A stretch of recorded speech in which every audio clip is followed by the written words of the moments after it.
Kag sa numero 1 sa mga balita, subong nga adlaw.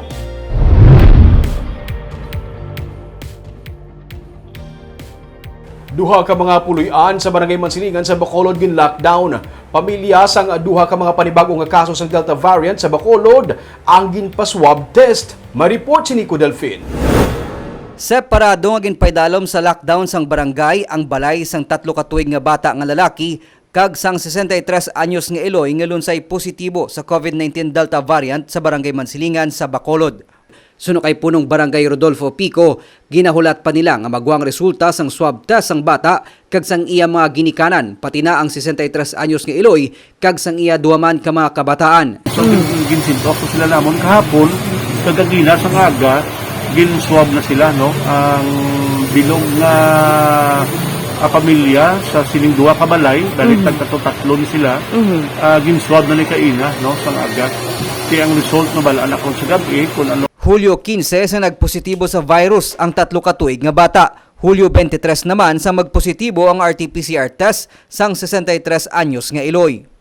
Suno kay Dr. Chris Rongon, Deputy for Medical Data and Analysis sa Bacolod Emergency Operation Center, ang swab specimens ang duwa ka mga COVID-19 Delta variant sa Mansilingan, kag duwa pa sa Barangay Sumag kag Banago, ang kabayan sa mga swab samples nga napadala sa Philippine Genome Center sang Hulyo. Kinahanglan ang ilang psychotest less than 25. Ikaduwa, sang time ng specimen mo ipadala mo, dapat active pa ang kaso within 14 days pa. Okay? Ikatlo, may something amount sang collection mga specimen, kung mo na ginabasihan kung pwede pa ipadala sa Manila o hindi. Kag ikaapat, clustering.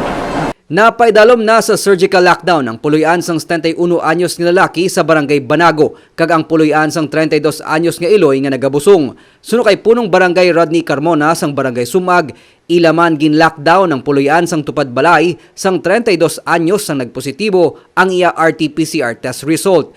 Naka-recover ng Eloy kag nagnegatibo na ang resulta sang iya RT-PCR test, pero iya ginupdan sa isolation facility ang iya duwa ka mga menor de edad nga kabataan nga nagpositibo man sa COVID-19.